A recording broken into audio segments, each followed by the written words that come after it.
ये धर्म की लड़ाई नहीं है, ये सिर्फ वोटों की लड़ाई है, कुर्सी की लड़ाई नहीं। तो किसने दिया था? महाराजा हरि सिंह ने दिया था हमें। क्यों दिया था? डोगरों के आन बान शान को बचाने के लिए। मुफ्ती साहब ने जैसे बीजेपी की आग में अपने आप को झोंक दिया, जम्मू के लोगों के खातिर बात नहीं करने देते हैं, कुछ नहीं करने देते, और पूरी दुनिया में कहते हैं कश्मीर में हालात सामान्य हैं। अगर सामान्य है तो प्रोटेस्ट करने क्यों नहीं देते हो आराम से? नमस्कार, द स्टेट सेंटिनल में आपका स्वागत है और मैं हूं राहुल सिंह। आज हम बात करने वाले हैं पीडीपी की और पीडीपी की मुखिया महबूबा मुफ्ती की। 14 महीने की डिटेंशन के बाद जब वो रिहा हुई तो ये कयास लगाए जा रहे थे कि अब क्या सामने आने वाला है, क्या बयान होगा जो महबूबा मुफ्ती जो है उनकी तरफ से आएगा। और जो आया वो आप जानते हैं, तिरंगे को लेकर काफ़ी बवाल हुआ पूरे जम्मू कश्मीर में। जम्मू की बात की जाए तो यहाँ पर तो आप जानते ही हैं कि क्या माहौल हो जाता है जब इस तरह के बयान सामने आते हैं। और उसके बाद अब जब वो कल जम्मू के एयरपोर्ट पर आई और उसके बाद जब बाहर निकली तो यहाँ पर भी विरोध होने शुरू हो गए, चाहे शिवसेना की बात की जाए और चाहे राष्ट्रीय बजरंग दल और चाहे आम आदमी, हर एक ने एयरपोर्ट के बाहर विरोध करना शुरू कर दिया। और विरोध आप जानते हैं क्यों? क्योंकि तिरंगे का अपमान जो है वो कोई भी भारतवासी जो है वो सहन नहीं करेगा।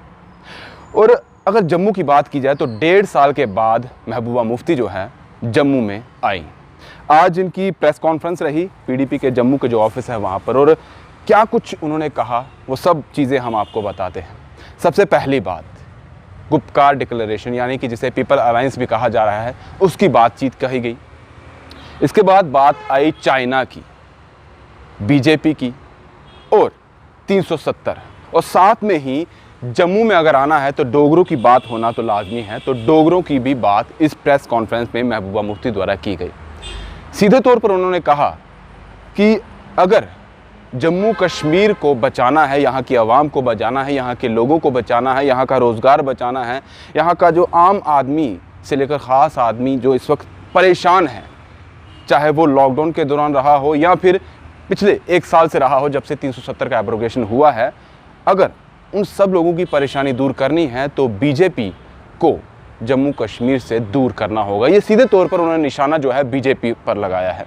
और उनका सीधे तौर पर कहना है कि बीजेपी जो राजनीति कर रही है वो सरासर वोट बैंक के लिए कर रही है।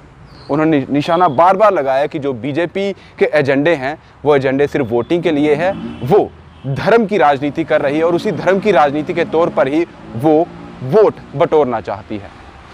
आज उन्होंने चाइना की भी बात की और ये भी कहा, जिस तरह से आप जानते हैं कि अभी भारत और चीन के बीच में 8th फेज़ है उसकी बातचीत हो रही है। जिस तरह से आप जानते हैं कि जो चाइना और भारत के बीच में लद्दाख में जो चीज़ें चल रही हैं, जो प्रॉब्लम्स चल रही हैं, पूरा देश जानता है, पूरी दुनिया जानती है कि आखिर हो क्या रहा है। और चाइना जो है बार बार भारत के अंदर घुसने की कोशिश कर रहा है। और इसी चीज़ का जिक्र उन्होंने किया कि बीजेपी जो है अपने अंदर, जो मुल्क के अंदर जो चीज़ें हैं, जो प्रॉब्लम्स हैं, उन्हें दूर नहीं कर रही है, बल्कि सिर्फ जब भी कोई चीज़ें सामने आती हैं, बीजेपी की जो चीज़ें सामने लेकर आते हैं लोग या जो बीजेपी गलत कर रही है उसमें ध्यान भटकाने के लिए कभी वो पाकिस्तान का नारा लगाते हैं या फिर कभी वो चाइना की बात करते हैं। और अभी वही बात जो है इस प्रेस कॉन्फ्रेंस में महबूबा मुफ्ती ने भी की। उन्होंने सीधे तौर पर कहा कि अगर जम्मू की आवाम, उन्होंने डोगरों की बात की, अगर 370 जो ये बार बार कह रहे हैं, और गुपकार डिक्लेरेशन की जो पीपल अलायंस की बात की जाए, जितने भी कश्मीरी लीडर हैं उन्होंने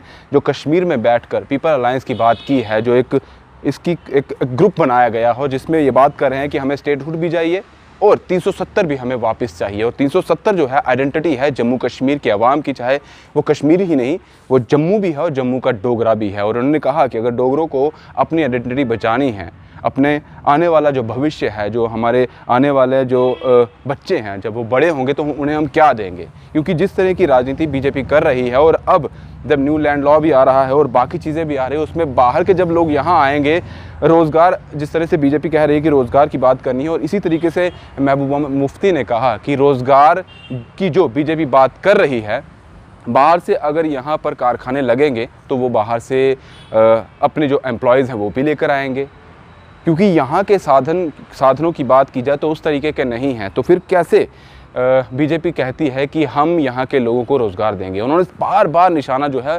बीजेपी पर ही लगाया। और क्या पूरी बातचीत, क्या पूरी चीज़ें उन्होंने इस प्रेस कॉन्फ्रेंस, इस प्रेस वार्ता में सामने लाई हैं, वो हम आपको पूरी बताते हैं। पहले वो सुनिए और समझिए कि आखिर महबूबा मुफ्ती जो है कश्मीर में जो बयान देती है, उसके बाद जब जम्मू में आई है तो उनका रुख देखिए और क्या वो कहने की कोशिश कर रही है जम्मू की आवाम को अपनी तरफ से, अपनी पार्टी की तरफ से, और क्या वो कहना चाहती है बीजेपी के लिए कि बीजेपी का एजेंडा क्या है और पीडीपी का एजेंडा क्या है जो वो रखना चाहती है। इस पूरी वार्ता में सुनिए। जम्मू के लोगों को ये बात समझनी चाहिए कि इतनी बड़ी कुर्बानी मुफ्ती साहब ने दी। जिस वक्त हमने आपके वोट, आपने बीजेपी को वोट दिया, हमने आपके वोट की इज्जत की, हम कांग्रेस के साथ सरकार बना सकते थे, मगर उसमें जम्मू के लोगों की भागीदारी नहीं होती। जम्मू के लोगों के वोट की बेइज्जती होती अगर हम जम्मू के लोगों के को भागीदारी नहीं देते सरकार में। इसलिए कांग्रेस को छोड़ के, नेशनल कॉन्फ्रेंस को छोड़ के मुफ्ती साहब ने जैसे बीजेपी की आग में अपने आप को झोंक दिया जम्मू के लोगों के खातिर। ये जम्मू के लोगों को समझना चाहिए। हमने अपने वर्कर, कश्मीर में हमारे वर्कर घर से बाहर नहीं निकल पाते थे कि भाई बीजेपी के साथ चले गए, कम्युनल जमात है, ये मुसलमानों के खिलाफ है, इन्होंने बाबरी मस्जिद को गिराया है, इनके साथ नहीं जाना है। हमारे वर्कर घर से बाहर नहीं निकल पाते थे, पर मुफ्ती साहब ने कहा मैंने जम्मू और कश्मीर को इकट्ठा रखना है, मैंने इसको संभालना है, इसलिए जम्मू के वोट की मुझे इज्जत करनी है, उस जम्मू के वोट की जिन्होंने आरएसपुरा से मुझे तब जिताया जब कश्मीर में मुझे वोट नहीं मिला। और दूसरी वजह ये थी बीजेपी के साथ जाने की कि हमने सोचा अटल बिहारी वाजपेयी भी इसी परिवार के हिस्से थे, मगर जब कोई इंसान को ऊपर वाला इज्जत देता है तो वो अपनी छोटी सोच से ऊपर। 2 दिन के बाद हम भी कश्मीर में निकले, श्रीनगर में निकले, हालांकि वहाँ ये इतना डर जाते हैं कि दफ्तर के बाहर भी कदम नहीं रखने देते हमको। अभी कदम रखा नहीं होता तो इनकी सारी वो फौज वगैरह पुलिस पहुंच जाती है। इतना डरते हैं, इतना डरते हैं कि ये पीडीपी अगर कहीं पीसफुल प्रोटेस्ट भी करना चाहे तो पहले ही उनको पकड़ के ले जाते हैं, जेल में डाल देते हैं। अरे आप कहते हो सारी दुनिया को हालात ठीक है, कश्मीर में हमने कंट्रोल किया, तो फिर डरते क्यों हो? हम सब मिलके लड़ेंगे। जो हमारे डोगरों की आन बान शान कश्मीर के, जो हमसे डाकुओं की तरह रात के अंधेरे में फैसला हुआ, सुबह छीना गया, ये कोई पार्लियामेंट नहीं कर सकती। पार्लियामेंट के पास ये ताकत नहीं है, क्योंकि संविधान पार्लियामेंट से बड़ा है। पहले संविधान है, फिर पार्लियामेंट है, फिर बाकी है। मगर जिस तरह रात के वक्त ने डाका डाला, इसका फैसला किया, सवेरे छीन ले गए, ये बात चोरी का माल किसी को पछता नहीं पछता उसको वापस देना पड़ता है और उसके ऊपर कंपाउंड इंटरेस्ट भी देना पड़ता है। इसलिए मुझे नहीं मालूम जिंदगी कितनी होगी, मगर एक चीज आप याद रखना, एक वक्त आएगा न सिर्फ 370 स्पेशल स्टेटस 35 है, बल्कि उसके साथ ये बोलेंगे जम्मू कश्मीर के लोगों को अब बताओ और क्या चाहिए। ये आप मेरी बात लिख के रखना अपने। मैं पता नहीं, कोई पता नहीं आजकल जो कश्मीर में जैसे हालात हैं, जिस तरह हालात ख़राब हो रहे हैं, कोई पता नहीं है कब क्या हो सकता है। मगर आज भी कहते हैं यहाँ बेरोज़गारी ख़त्म होगी, तो मुझे बताइए, जब आप बाहर की आज में देख रही थी, हरियाणा ने भी एक कानून पास किया है, वहाँ की नौकरियाँ जो है 75% वहाँ के लोगों के लिए। इसी तरह मध्य प्रदेश में, तो यहाँ तो ऑलरेडी हमारे पास वो कानून था। अब मुझे बताइए हमारे बच्चे, हमारे लड़के कैसे compete करेंगे बाहर के लोगों के साथ? हमारे यहाँ तो इतनी ज़्यादा अच्छी सुविधा नहीं है जो बाहर है। कारखाने लगेंगे, कौन लगाएगा यहाँ कारखाना? और उसके बाद वो वहाँ से बाहर से मुलाजिम लाएंगे, तो हमारे लोगों को क्या मिलेगा? आप ही बताइए, हमारे लोगों को क्या मिलेगा? कहीं खुदा ना खास्ता ऐसा वक्त ना आए कि जम्मू में जब लोग आए तो बोले कि वो डोगरा कैसा होता था, हमें दिखाओ, उसकी शक्ल कैसी होती थी। कश्मीर में जाके बोले वो कश्मीरी कैसा होता था। देखिए इस वक्त उन्होंने जम्मू कश्मीर में बिल्कुल दबा के रखा है लोगों को, प्रेशर कुकर की तरह। और खुदा ना खासा जब प्रेशर कुकर फटता है तो सारे घर को जला देता है। ऐसा इन्होंने माहौल बना के रखा है वहां पर, ऐसा लोगों को दबा के रखा हुआ है, बात नहीं करने देते हैं, कुछ नहीं करने देते। और पूरी दुनिया में कहते हैं कश्मीर में हालात सामान्य हैं। अगर सामान्य है तो प्रोटेस्ट करने क्यों नहीं देते हो आराम से? उसके बाद हिंदुओं को आपस में लड़ाएंगे, ऊंची जात और नीची जात को लड़ाएंगे। तो ये मुल्क क्या, ये तो हिंदुस्तान तो एक गुलदस्ता है। इस हिंदुस्तान के साथ जम्मू कश्मीर ने इसलिए इलाहा किया था कि ये हिंदू, मुसलमान, सिख, ईसाई सब मिलके रहते हैं। अगर आप उसी को खत्म करोगे, आप अपना रिश्ता ही खत्म करोगे एक दूसरे के साथ, तो फिर ये मुल्क रहने के लायक तो नहीं रहेगा।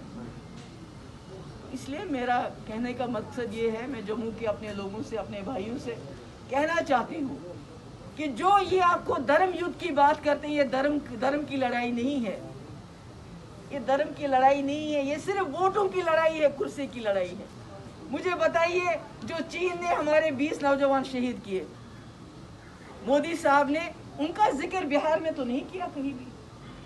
क्यों नहीं किया?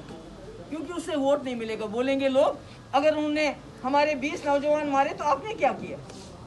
उसका नाम नहीं लेते, उसकी बात नहीं। वहां क्या बात करते हैं, हमने 370 खत्म किया, अब आप कश्मीर में। अरे बाबा, बिहार में पहले उनको अपना घर तो दे दो, बिहार में पहले रोजगार को दे दो, यूपी में अपना घर तो दे दो, यूपी में उनको रोजगार तो दो, उसके बाद बोलो उनको जम्मू में और कश्मीर में जाके जमीन खरीदो। मगर मैं कहना चाहती हूँ कि ये लोग बर्बादी के झंडे उठा के चले हैं। ये लोग, इनके हाथ में ये तिरंगा तो ठीक है, मगर उसके पीछे इनका एजेंडा बर्बादी का है। ये इस सारे मुल्क को तबाह बर्बाद करना चाहते हैं और जम्मू पे इनकी पूरी नजर है। जम्मू को ये एक धर्म युद्ध का मैदान बनाना चाहते हैं। अकड़ा हुआ था, सिर्फ वाजपेयी के 3 अल्फाज से सारी तब्दीली आ गई जम्मू कश्मीर में। हालात सुधरने लगे, मिलिटेंसी कम हो गई। और पाकिस्तान ने भी कहा, जनरल मुशर्रफ आर्मी चीफ ने कहा, हम जम्मू कश्मीर का समाधान चाहते हैं, हल चाहते हैं। मगर जम्मू कश्मीर के लोगों से भी पूछो, वो भी खुश रहने चाहिए, हिंदुस्तान के लोग भी खुश रहने चाहिए और पाकिस्तान के लोग भी खुश रहने चाहिए। यानी पहली बार उन्होंने यूनाइटेड नेशन रेजोल्यूशन की बात नहीं की। ये थे वाजपेयी जी का बड़कपन। उसी बड़ेपन को देख के मुफ्ती साहब ने मोदी जी से हाथ मिलाया, ये सोच के कि इस आदमी को एक बहुत बड़ा मैंडेट मिला है, उस मैंडेट की कदर करते हुए ये भी ऊपर उठेंगे, ये भी वाजपेयी जी का रास्ता अपनाएंगे। मगर बदकिस्मती ये है कि जब मोदी जी को कश्मीर बुलाया मुफ्ती साहब ने, जो हमारे लोग पत्थरों का, रास्ते में पत्थर पड़ रहे थे हमारे वर्कर्स को, बहुत जख्मी हो गए। जब वो वहां पहुंचे मैदान में, तो मोदी जी ने कोई अच्छी बात नहीं की वहां जाके। वाजपेयी जी की तरह कोई बात ऐसी नहीं कही। जब हमारे वर्कर वापस चले गए तो पहले जितने पत्थर पड़े थे उसके डबल पड़े, कईयों को अस्पताल में एडमिट करना पड़ा। से कहते हैं हमने तो 370 हटाया, जम्मू कश्मीर में जमीन खरीदो। इतनी गुर्बत कि हम बांग्लादेश से भी पीछे चले गए। आपने देखा कि जब माइग्रेंट्स बेचारे, जब लॉकडाउन हुआ, लॉकडाउन में कैसे हुआ, ऐसा लॉकडाउन मैंने नहीं देखा। अरे गरीब मुल्क है, जिस दिन आपने कहा थाली बजाओ, उसी दिन आपको ऐलान करना चाहिए था 7 दिन के बाद मैं लॉकडाउन करने वाला हूं, ताकि जो गरीब था, मजदूर था, कहीं था, वो अपने घर पहुंच जाता। अरे अगर खुदा ना खास्ता, जैसा इन्हीं के लीडर ने कहा कि अगर कोई जानवर भी गाड़ी के नीचे आता है तो दुख होता है, मगर हमारे भाई बिहार के, यूपी के, पता नहीं कौन कौन से इलाकों, हजारों के तादाद में गाड़ियों के नीचे एक्सीडेंट्स में मर गए। इनके कान पे जूते नहीं रहेंगी, क्योंकि इनको पता है जब वक्त आएगा लोग हमसे हिसाब मांगेंगे, हम बोलेंगे 370 जम्मू कश्मीर में जमीन खरीदो। अरे बाबा, पहले 2 वक्त की रोटी तो दो इनको, पहले इनको घर के ऊपर, सर के ऊपर छत तो दो, उसके बाद इनको बोलो जम्मू कश्मीर में जमीन खरीदो। 370 किसने दिया था? महाराजा हरि सिंह ने दिया था हमें। क्यों दिया था? डोगरों की आन बान शान को बचाने के लिए। उनको लगता था पंजाब से, अब दूसरे रियासतों से यहाँ लोग आएंगे जो डोगरे हैं, उनकी तादाद जो है, उनकी शिनाख्त खत्म हो जाएगी, इसलिए दिया था। मगर इन्होंने सब कुछ खत्म किया। हमारे स्टेट का झंडा चीन से नहीं आया है, चीन के सामने इनकी बोलती बंद है। चीन 1000 स्क्वायर किलोमीटर हमारा लेके गया है, उन्होंने हमारे 20 जवान शहीद किए, मगर देखिए जबान पे चीन का नाम तो आया, कभी नहीं आता है, कभी नहीं आता है। चीन वहां बिल्डिंग्स बना रहा है, बैरक्स बना रहा है, परमानेंट बैरक्स बना रहा है, मगर कोई इनका मिनिस्टर जबान पे चीन का नाम नहीं लेता, बल्कि 8वां राउंड आज बातचीत का चल रहा है चीन के साथ। अरे आप चीन के साथ बात करते हो, जम्मू कश्मीर जिन लोगों के ऊपर आपने मुसीबत डाल दी है, जिनको आपने कहीं का नहीं रखा, जिनकी आपने आइडेंटिटी शिनाख्त छीनी कश्मीरियों से, डोगरों से, उनके साथ बात करने में शर्म आती है। तो पूरी बात आपने सुनी कि क्या कहना चाहती हैं पीडीपी की जो मुखिया हैं महबूबा मुफ्ती जी, और ये आप समझ भी सकते हैं कि क्यों इस तरह की जो बातें हैं वो सामने लाई जा रही हैं। अगर मेन स्ट्रीम राजनीति की बात की जाए जम्मू कश्मीर में, तो पीडीपी कहीं ना कहीं अब पिछले 1-1.5 साल से इससे बिल्कुल अलग हो चुकी है, और अब मेन स्ट्रीम में आना है तो इस तरह की चीज़ें, इस तरह की बातें और लोगों को साथ लाना बहुत ज़रूरी होता है, क्योंकि अगर ऐसा नहीं होगा तो वोट बैंक कैसे बटोरा जाएगा। और आज उन्होंने वही बातें कही हैं। अब देखा जाएगा, क्योंकि अभी पहले भी आपने देखा कि काफ़ी ज़्यादा जो पीडीपी के लीडर्स थे वो अपने आप को पीडीपी से अलग कर चुके थे, अलग पार्टी में जा चुके थे, या अपनी जो नई पार्टी है उसमें जा चुके थे। अब जिस तरह के ये पीडीपी की तरफ से ये बयान आ रहे हैं, और आगे अगर इलेक्शंस होते हैं और उसमें वोटिंग की जाती है, तो पीडीपी को भी कहीं ना कहीं अपने आप को सामने लाना है, मेन स्ट्रीम में लाना है, क्योंकि अब तक अगर देखा जाए तो पीडीपी गायब ही नज़र आ रही थी, और जो इस तरह का बयान जो कश्मीर में उनके द्वारा दिए गए थे उससे और भी पीडीपी को नुकसान हो रहा था। अब आने वाले वक्त में देखा जाएगा कि क्या पीडीपी को कुछ फ़ायदा हो पाता है जम्मू कश्मीर में, खासकर जम्मू में, क्योंकि अगर जम्मू में पैठ बनानी है तो जम्मू के लोगों का भी साथ चाहिए, और वही आज की प्रेस वार्ता में किया गया। देखते हैं आने वाले समय में क्या देखने को मिलता है। दीजिए इजाज़त, नमस्कार।